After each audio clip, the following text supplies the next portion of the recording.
One of the biggest questions I get from students is, what do I do next? Today, we're going to try and unpack that a little bit, figure out why we make the choices that we do in music, and just start to look at possible ways in when you're feeling a bit stuck and you've got no idea what to do next. Let's hook into it. Unfortunately, there isn't a straightforward response because in music, there isn't just one answer to the question, what do I do next with this? Whether you're composing, performing, arranging, whatever you're trying to tackle, we look at what sounds good, what makes sense theory-wise, and what you're trying to say with the music. In composition, it can be really difficult to decide what comes next, whether you're talking melodically, harmonically, rhythmically, structurally, whatever you're looking at, there might be multiple good options, and you have to go through the arduous task, sometimes, of subjectively deciding what you think is best there, or what you prefer. You can approach this choice from a few different angles. Firstly, you can just go off what sounds good. You can experiment and improvise with ideas until you find something that you think sounds good. You don't worry about the theory, you don't worry about what you're trying to say, you don't worry about anything else, you're just thinking, what sounds good? What do I like the sound of? If I'm composing with kids, I really try to encourage them to experiment with what sounds good.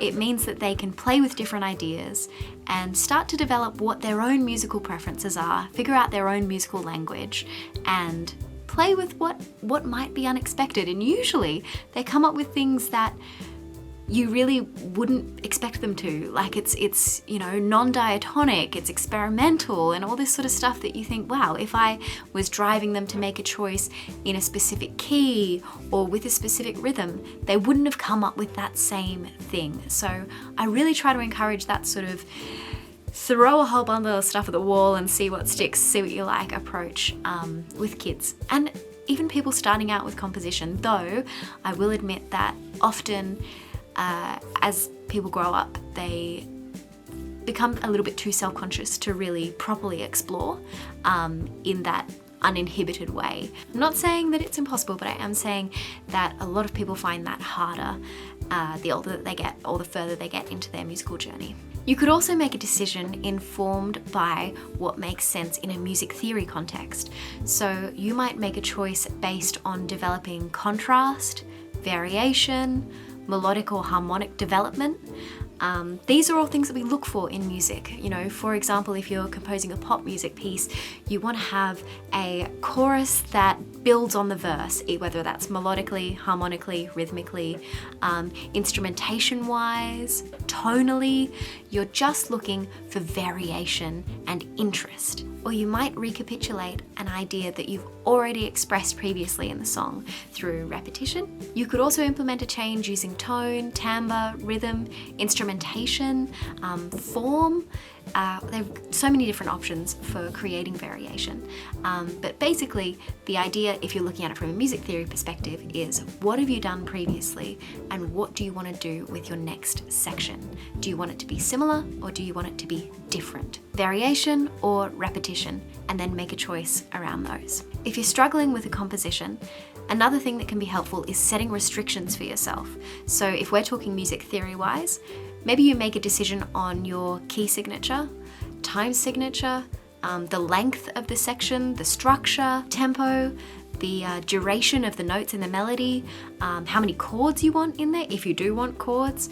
But set those restrictions first and then compose within those parameters. This can be a really useful way into a song if you're struggling. This can be really helpful, especially if you're familiar with music theory, because it suddenly changes the spectrum of choices you've got from a massive, humongous range to quite centered within these parameters. And then it's more like a logical problem-solving process rather than, oh my gosh, I've got so many choices, I have no idea where to start. It's also really important to ask if the music reflects what you're trying to express. So if you're composing a sad song that has a really deep meaning and you've got lyrics and you've got music, is it going to make sense if you've got these deep, meaningful lyrics fitted to a backing track that sounds like Wake Me Up Before You Go Go?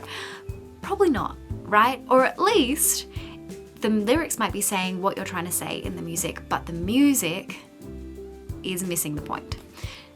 There are some people out there and some songs out there who want to make songs with that sort of juxtaposition between the music and lyrics where they don't fit together, and that's fine if that's what you're trying to say, but you want to make sure that you've chosen that and you've actively decided, yes, I want sad lyrics fitted to a happy bop of a backing track, right?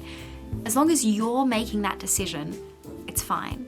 It's just really important to understand what everything in your piece is saying and make sure that that's what you want to say, what you want to express with the lyrics, with the music, with the melody, harmony, whatever you've got. It's really easy to make choices that sound good but conflict with the message or the meaning of the song and take away from what you're trying to express. So make sure that your music's working for you. The choices don't really change whether you're performing, composing, arranging, but the applications shift slightly. So in performance, when you're asking yourself what sounds good, you might be thinking a little bit more about the way that you're playing something, the techniques that you're using, and the inflections that you're putting on. You might play with the timing a little bit. You might shift the rhythm slightly because it's what you want to express in this piece. One of the wonderful things about performing is when you get to the point where you put your own spin on the song. It might be slightly different to what the composer was originally intending or what other performers have expressed, but it's something that you're expressing through your performance of a piece. You might again ask yourself, what emotion am I trying to convey? Does this work in the arrangement? Do I want to make any changes here? How do I feel about the tempo, tone, timbre, all of that sort of stuff? You might change the structure, but the whole time you're making informed choices about what's going to make the music sing in your performance. If you're arranging, again, you're contemplating what sounds good, what am I trying to convey, what's the meaning behind the piece, is there contrast, variation, development that I can add in here? How can I alter that with instrumentation, tonal shifts, timbral shifts, rhythmic development? Whatever you're doing, music is all about making choices, whether they're passive and you're just playing what feels right or what sounds right without putting that much thought into the background of it, or you're making more active decisions and you're setting yourself restrictions or problem solving based on music theory. The most important thing to remember is that there are no wrong answers. It's very subjective, and one of the wonderful things about music is that everybody approaches it in a slightly different way. That's how we get variation, that's how we get different genre, different performance. As long as you're happy with what you're creating, that's the main thing. See you next time.